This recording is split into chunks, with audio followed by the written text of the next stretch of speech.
Yo, what's good, everyone? It's George from For the Youth, and today I'm joined by. Joseph Shafaq, what up, bro? How are you? Oh, how you feeling? How you doing? Chilling, bro. Just living. Good. So, I guess explain to everyone who's watching what you do. Currently, I do interviews for Rolling Loud. I interview artists that are potentially going to be on the lineup or already currently on the lineup. I do that, get booked for random man on the street content. So if there's any label or any event that needs a social presence, then they'll hit me up or respective collective and they'll book it through me. And then finally, I work for a company, Infuse. We pair brand or we're an app that pairs up brands with influencers to get them brand deals. Yeah, no, that's awesome. So you got a lot on your plate. I Oh, and then guess, I manage Ash Olk. Damn, bro, damn. I'd be Oh, so you're a forgetting. manager too? Okay, I only manage one person. That came from just, I guess, okay, just by chance. But yeah. fire. So, I guess how'd you get your foot in the door with all of this? Take it back. Yeah, I'll go way back. So I started off running Instagram theme pages, kind of like what you're doing in fucking like fourth grade. Like Uh, I had an iPad mini and I downloaded Instagram thinking it's just like where you add filters. And then I accidentally posted something. And at that young of an age, I had no idea what Instagram was, but uh, I was getting likes on a random post. And the concept in my head, I was just conceptualizing like, oh, this is a platform where like a lot of people can just comment and enjoy, interact with basketball content. I only posted about basketball at that time, but I uh, looked at it so like it could be like a big group chat of just people that fucking love basketball. So I didn't understand the importance or significance of it. This is like very early Instagram days too. Like the biggest accounts had like 50,000 followers at that time. And that would be like outlandish if you had like 50,000 followers. yeah. But we're doing that, ran like just a random basketball theme page that I created for like 2 years up until sixth grade. They kept getting hacked. So yeah, and it's crazy too because those pages were growing to like large followings. Like the highest followed page I had was like 20,000 followers, and it's because I used to mass follow and unfollow people. Oh, Uh, so yeah, there's an app called Crowdfire where you could mass follow and unfollow other pages. So I would do it to like the biggest pages. It was like sports posters was huge. ESPN, like just any big basketball page, I was just mass following and unfollowing them every day. So that's how wait. I was growing. Yeah. Yeah. Wait. Did those apps I feel like a lot of those apps just take your password and your account just gets deleted. Did that happen? No, I don't think it was through Oh, Crowdfire. Crowdfire became like a really big corporation at some okay. point, and then Instagram banned any app that would mass follow and unfollow Yeah. people. Yeah, But right. I don't think Crowdfire is the reason why I was getting hacked. I think I was just stupid and a kid, and I was just telling everyone my password. Also, my password was Yeah. like my first name. S- Oh, I Yeah, mean, like yeah. yeah, given like that's probably what's gonna Shit create happens. some harm. But I was doing Yeah. that. I stopped, or my parents forced me to stop because Mm, social media had like a stigma around that time, and their hmm. like sixth grade son was on it. So stopped doing it then, and then just did normal kid shit. Thought I was gonna be in the NBA. I'm not. And then my junior year of high school, I had like a terrible GPA. I didn't Hmm. know what the fuck I was gonna do with like the rest of my life, and I was freaking Oh, out. So I just downloaded Instagram again. I was like, yo, let's start a theme page. Started another basketball theme page. I think we're probably losing a lot of followers because I haven't posted on it since life's been really chaotic. So probably like a year and a half. mm. But let me check the following right now. We have 22,000 followers on this basketball theme page. That's not Uh, horrible. Yeah. yeah, at its peak, we were at like 28. So we lost Very close. 6,000 followers and probably like the only 6,000 active ones at that. Yeah. Uh, but ran that. I grew that to like 800 to like 1,200 followers. Mm, And then COVID hit immediately. mm, So at that time, it was great for me because I was like, I just want to network with everyone else that owns big theme pages and just kind of understand the business behind it. mm, So I was doing that. I met the guy that owns Dunk, Elliot, cool ass dude. Elliot eventually brought me on as an intern. I ran a Triller page because people thought TikTok was gonna get banned. mm. And then I got promoted, so I was running like the TikTok, the Instagram. I was just co-running everything with other people, just Yeah. learning the business of it. Yeah. So did that. My senior year of high school, whatever money I made from Dunk, I paid this other kid to do all my schoolwork. So I just took my senior year off, just grinded at just That's living, crazy. eating, breathing Dunk, nothing but Dunk. Yeah. Did that. Then I went to my first semester of college, Bro, had so much fun. It was like the most fun I've ever had in like a 3 month span. But I was like, if I want to do like my dreams and aspirations in life, I need to not be in this place. Like it's just like, Yeah. yeah, my grades were good, but it's just like that's not ultimately what I wanted to do. And I'm not even a good Right. student. The fact that my grades were good just shows you like college is kind of, You could finesse it. yeah, it's bullshit. It's definitely bullshit. So around that time too, I was making man on the street content because I went to school in Queens. It was Okay. St. John's University, which is like a 45-minute like train ride to MSG. So I Yeah. used to go to Madison Square Garden, just interview fans and just troll a lot. Did that. I was reaching out to other people because I wasn't getting paid from Dunk anymore. Mhm. Uh, and I waited outside of, this is crazy too. I waited outside of Overtime's headquarters with my resume laminated, and I was just Yeah. passing it out to anyone walking out of that like their like HQ. Did that. I was going to any pop-up shop you could find. Oh, you hear that in the background? I'm sorry. Uh, I actually don't. oh, I fire. don't. I don't. That's so weird. I don't know. I don't know why I don't hear that. Yeah, but passing it out to everyone there. I was just super motivated and driven to just get some internship or something. Yeah. Eventually, I got an internship at House of Highlights running their TikTok for the summer with the contingency that if I could actually help like the growth of that account significantly, they'd Uh-huh. bring me back as an independent contractor till I graduated from college and then be full time. So House of Highlights did that for 2 years, 2 years, and then at that time I was making man of the street content for them too. Hmm. We were really short staffed for a period of time, and my priority went from just wanting to account manage and just be a content strategist to more so wanting to create original content, Yeah. specifically short form realm. I did an interview with A Boogie for House of Highlights, and I enjoyed it so much, like working with an artist, that I was like, I want to work with rap. I want to work with Yeah. art because the answers that he was giving were way more entertaining and funny than anyone in sports could possibly give. That's interesting. That's interesting. Yeah, sports people are very like buttoned up because they have brand deals and all this other thing, while the artist Yeah. wants to just um give answers that are for the fans, just give answers that entice Right. people to listen to their music. So I Hmm. really enjoyed that. I was like, I don't know how I'm gonna do it, but I'm gonna figure out a way. Eventually met someone at Respective Collective that works. He owns Respective Collective, but he's contracted to do all of the stuff for Rolling Loud. And I showed him my stuff, and I was like, I just need a chance. So they let me do some Rolling Loud stuff, and it just went from there. Yeah, Crazy. So yeah. you, so when did you start doing Rolling Loud? Started doing Rolling Loud like 10 months ago. Damn, okay. So what's the next one? The December one? Or is there one? December in Miami. December Miami, that's the next one. Man, Pulling up. So fuck. you I mean, hear the if I can lemonade. finesse it, I'm there. I'm there. If I can finesse it, I'm there. Don't say the word finesse. They're gonna catch on your ass. Oh, facts, facts. Be Yeah, like, I'm gonna once send I my get my credential passed the right way. yeah, right. I'm gonna give my laminated resume to Mhm. Tariq or something like that. Yeah. Um, yeah, so I guess at what point did you kind of shift from like House of Highlights to working with more where you're still on with House of Highlights or no? Was I still with House of Or Highlights? are you still with House of Highlights? I am Sorry, not. I am you're not. not. Okay, so like how was that shift like shifting from House of Highlights to Respective Collective and Infuse?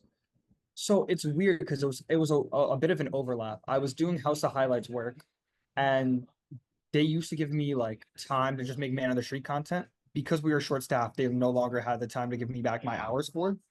And then so when Respective was like, "Hey, we could have you do Rolling Loud stuff," I was Yeah, like, "This is great.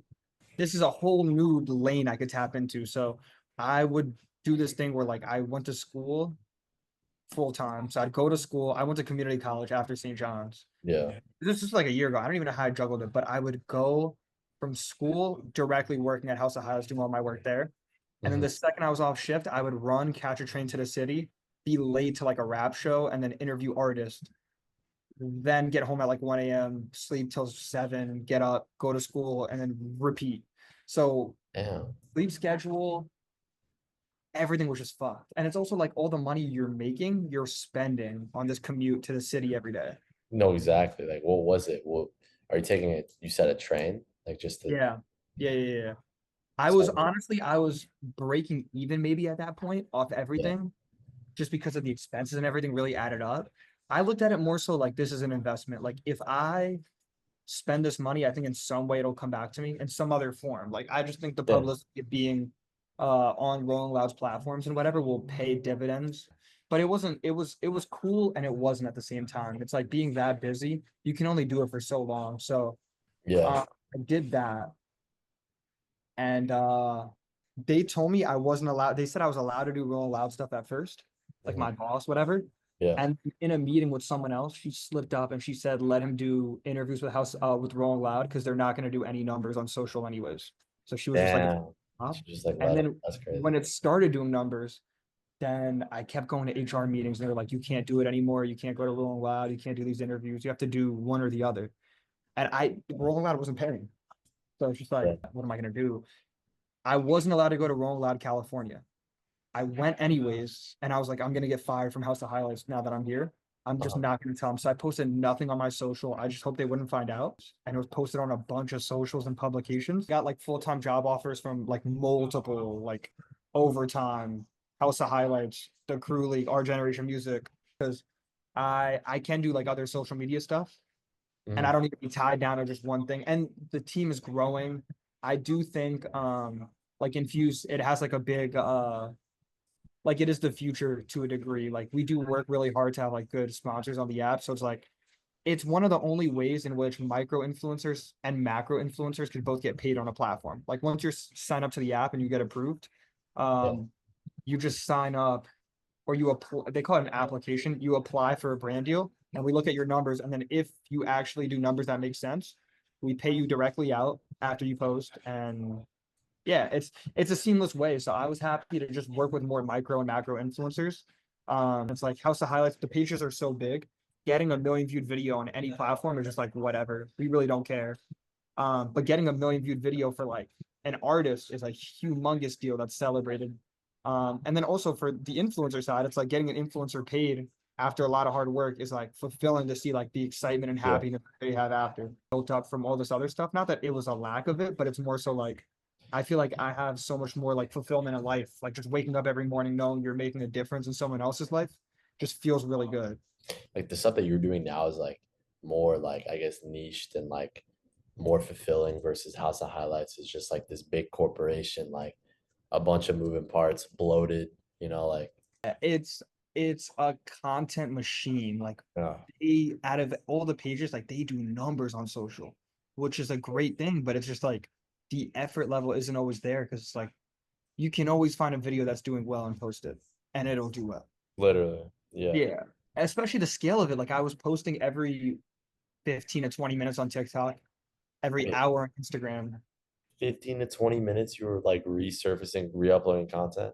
Yeah. If you check, there's a TikTok that goes up every 15 minutes. If you check the day before, they delete the ones that underperform. So like from 9 a.m., people don't know this either. From 9 a.m. to 12, sometimes later if it's an NBA game, we post Mhm. once every 15 minutes on TikTok, once every hour on Instagram. If that, I think it's now That's like 30 minutes to an hour. so like was House of Highlights the first one? Like the first like sports theme page? Like So on Instagram, it's the biggest. Omar grew it bigger than any other sports page. So we were by far the biggest on Instagram. On TikTok, we're catching up. I think overtime might be biggest, but we're top three for sure. And uh-huh. but they also post a ridiculous amount. It's just House of Highlights doesn't have original content. Yeah, that's cheap. I mean, you could get so many more views off of like some random clip, like it's a cheap. That's also why we're behind like Barstool, because it's like if they get a viral clip of Drake, everyone's gonna reshare it and it's their clip, while we're resharing a Barstool clip. You know what I'm No, saying? Like it's like literally, original content I learned very like I think within a few months that like that's the key in all this that's the shit. Like key. yeah, they're gonna Literally. keep wielding out these theme pages. Like the Yeah, Instagram CEO literally said that he's gonna kill all theme pages, and like if you repurpose content, you're not gonna exist on the platform. He only wants new original content going out there. So the sooner that people realize that own theme pages, that your theme page is not dead by any means, but you need to pivot to where you can create literally. original content consistently and be okay with the quality content that goes up.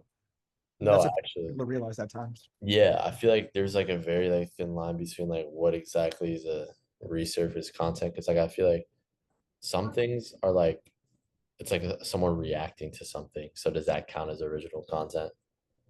Technically, yeah.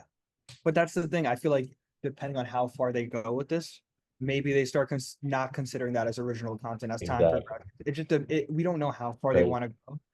I think like that's where all these like publishers and like Instagram and Meta, they all want Instagram creators. Like how we have like he's a TikToker, they don't have an Yeah, they Instagram, want Instagrammers. and they have YouTubers, they have everything. That's where the money's at. And so Literally. every platform's gonna keep trying to pivot to more of that. Yeah. That's smart. I mean, I feel like with artists, they can like Instagram can promote more like an artist just dropping their song and music video just on Instagram versus putting it on YouTube. That's what they could do. Sure. You know how Cardi did that? Like I feel like Yeah, a lot of artists are gonna like copy that wave of like just putting it out on Instagram and nowhere else. Um, I think they definitely will. I think Instagram's falling behind, but it's just about we'll see where it goes within the next 5 to 10 years. But I think all the people that are creating content, all the people, you know what's even crazier? All the people that came from the theme page era that transitioned to original content are gonna thrive even more because you already know it works. right. No, You come up with literally. so much content. Yeah. You just know. Um, so I want to ask you this, like when you got all these offers after the Mexican OT, like Rolling Loud, you got a OGM offer.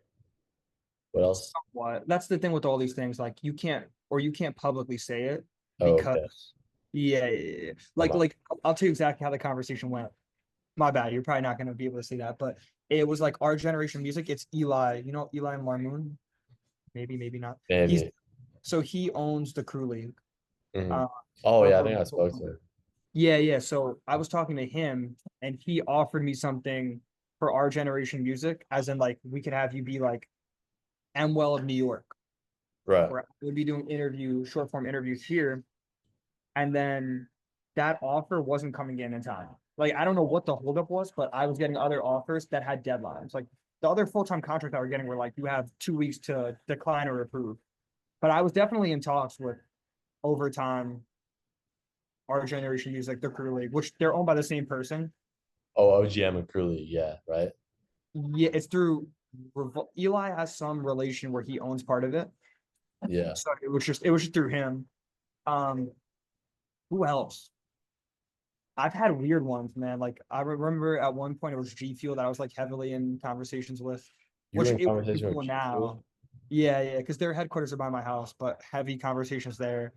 Didn't Damn. get that, but that's the thing with a lot of this stuff. It's like if you want to get a job in social, if you just keep putting yourself out there, you will. No, Right. literally. Yeah, I mean, so like what was that moment like for you, I guess, when what was like the first moment you're like, damn, I want to do this versus like just taking like doing like being a engineer, like just like a normal like 9 to 5, like what moment was that, like early on or was that later? At what point?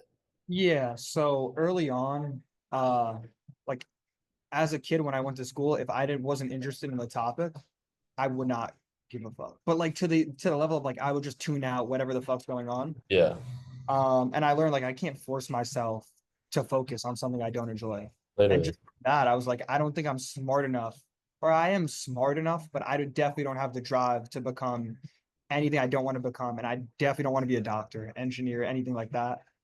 So I honestly, bro, I thought I was gonna be a bum. Like I thought it's like I'm either gonna become like stupid, like I was either gonna become a bum on the street with no drive, living in a box, or something else.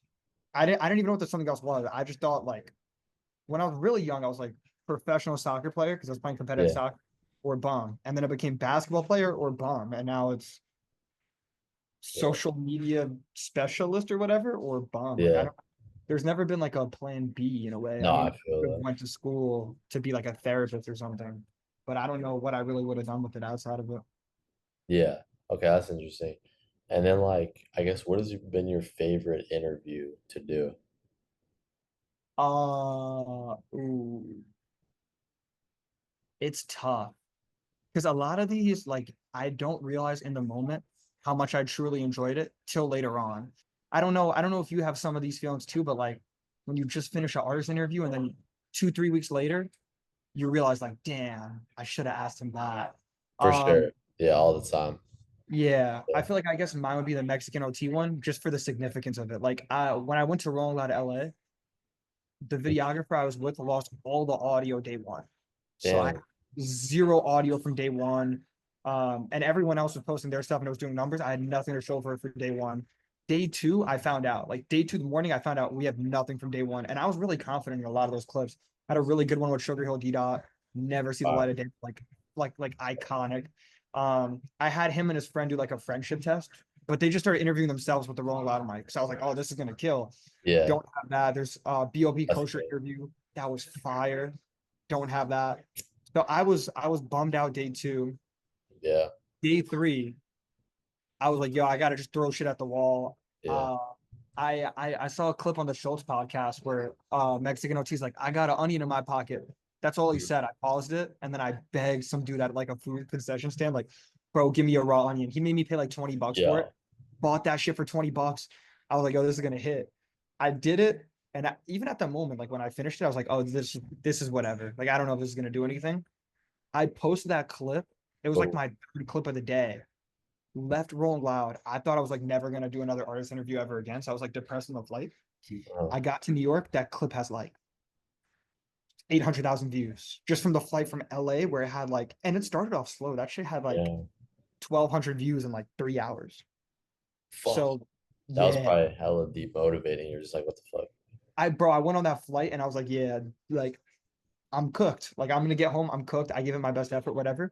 But I Yeah. feel like the significance of that interview, like that interview changed my life forever.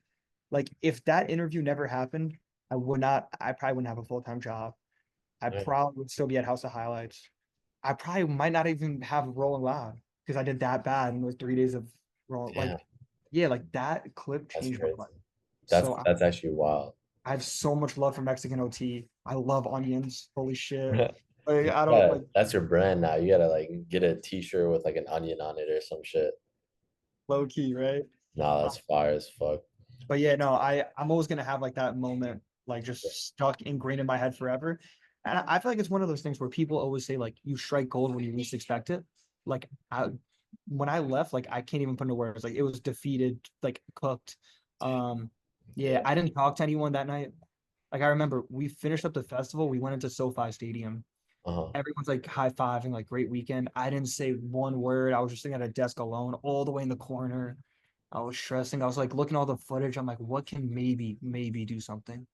So So wait, I got a question for that stuff. So like there's multiple people that do interviews for Rolling Loud, right? yeah. Or so you're just like you're one of them and you're basically trying to like get better interviews than like all these other people, basically. So Kind it's of friendly right. competition.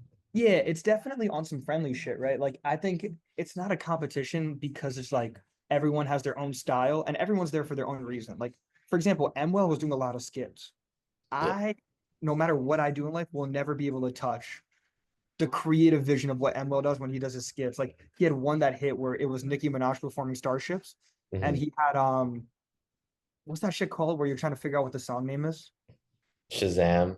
He Oh, had for that. someone Yeah. Shazam it. Yeah. Yeah, I was like, that damn, one. this Yeah. dude's smart for that. Yeah. I He think I had saw. he had a bunch of ones where I was like, damn, dude, this dude's a genius. So it's like we definitely all had our own lanes, but there's definitely some people that like they have a similar interview style. So like you definitely like they probably don't want to say this. I'll say it. You Yeah. definitely do want to try to get views because you definitely want to get brought back. So it is a Yeah. somewhat competitive nature. And like at the time, day three, I had by far the least. I probably had in totality like uh 16,000 views Damn. across like 3 videos, while like Mwell had probably a few million. The other six, you know what's crazy too? I'm a big fan of every person that was doing interviews for Raw Loud. Mhm. I looked up to all of them, and now it's like, in a way, we're like, in a friendly way, we're going against each other on site. It's like, damn. Especially because I wasn't doing shit. So it's like, So like, so you post them like right away, right? mm, Once you get like export the video or like the night after, the night of or something like that. I think here's where I fucked up, and I think I learned this for future stuff. It's like, Mwell taught me like the power of the iPhone. Like you Yeah. really need a camera. Literally, bro. You really don't need a fucking standalone mic, like some fancy shit. You just need like an iPhone. So Yeah. we had all my stuff on a camera. It was my first time doing it. So we would shoot it, and then also we can't stop because we have other artist interviews. Like throughout Rolling Loud, there's no period in which you could sit down, take a deep breath. Like you got to just be on the move. So all of our files are getting exported at like 2 o'clock in the morning, and then Mm, we're too tired to edit or do anything. So export at 2 in the morning, go to sleep, wake up, you're prepping questions for the next day, plus you have all this footage stocked up, and yeah, everyone so, is posting live. So I think for the future ones, I'm not bringing anything but like an iPhone and just connecting the iPhone to a mic and just running, gunning. Like because you could good, get it CapCut fast and get it out in real bro. time. CapCut, I love CapCut. CapCut is a lifesaver, man. Yeah. So like, what do you call it? So it's just like, it's the pressure. Like, do you like that pressure of doing all that? Because that sounds like very demanding. Yeah. Okay. Hell yeah. Yeah, I didn't know I enjoyed it as much till I got there. But I think the fact that like one, you don't know who you're gonna get. Like you don't know what artist you have till you're in the media pit and like just Mhm. someone walks through, or if you're backstage and just an artist is down. Yeah. Also, because there's so many other interviews, like if they beat you to it, you usually don't want to. I Yeah. didn't want to double up because I was like, they got their clip. I want them to have their shit. Like I don't want to step on their toes. Exactly. You don't If I want to have a like, unique question or concept, I'll do it. But it's just like yeah. But yeah, that nature was it was exhilarating. Like it's just a constant adrenaline rush where you're just running. It was like looking at your phone, like go to this stage or go back to the media pit. We have a little bit of time, grab lunch, but it was the most fun weekend of my life. uh, Also the most tiring and stressful. dude, I'm sure like, bro, I did it one day of like, oh fuck, this shit's ending in 10 minutes. We'll figure it out. But yeah, bro, I did like Summer Smash. Dude, it's very tiring. So props to you for that. Um, Thank you. so like, I guess where do you see yourself in 5 years with all of this? Because you have a bunch of stuff going on, a lot of stuff we didn't even cover in this video. Um, Yeah. Yeah. Now also I don't like that I have that. Like I don't like the fact that I have a million different things going on. That's definitely one of the things I want to stop in like 5 years where I could just narrow down the priorities. Um, I think right now I don't have all of it unlocked. Like I think like I guess to break down each one, like full-time job, like I enjoy the creator side where I help them get brand deals. So I want to continue that forever. Ash, we've been locking him in. Like we just locked in a long-term partnership with Manscaped. So and I've been working with Ash since he had 20,000 subscribers. He's huge now, and like I don't want to give that Ash, up. shout out Ash, shout Shout out. out, bro. Ash is the goat. Fucking love Ash. Um, but besides that, like, just I think continuing to do like interviews with artists, but I think I want to progress to just doing long form interviews. That's always been the goal. Like, I didn't have like I didn't know anything about interviewing artists or the music industry. So I think at this point, I don't think I've ever perfected short form interviews, but I think I've gotten to the point where I've done enough where I want to try to transition to long form interviews. Mhm. So I think that's really what I want to get to in 5 years, just That's creating some sort of blueprint where I could do like a long form content series and it just performs well on YouTube. hell yeah. Uh, I've been spending a lot of time just conceptualizing and figuring that out. So like what like would you kind of create your own like media platform, or would it just be under something, or how would that look? Just like So yeah, no, I just signed a contract with Good Talk. It's a record label to go create like a long form show with the artists for their YouTube channel. So I think that's like the first big break. I think eventually if it ever got big enough, I don't know if I'd ever create my own content on my own platforms. Um, if it ever got big enough, I would just like start streaming or something. But hell I don't yeah. know. I don't know. I think like the back end of just getting artists and stuff has been something that like I struggle with, and like without the backing of like a label or someone else, it's just something I don't want Hard, to bro. lead. I'm struggling out here, but Yeah, bro. I'd yeah. rather have them set it up and just focus on strictly content. Yeah.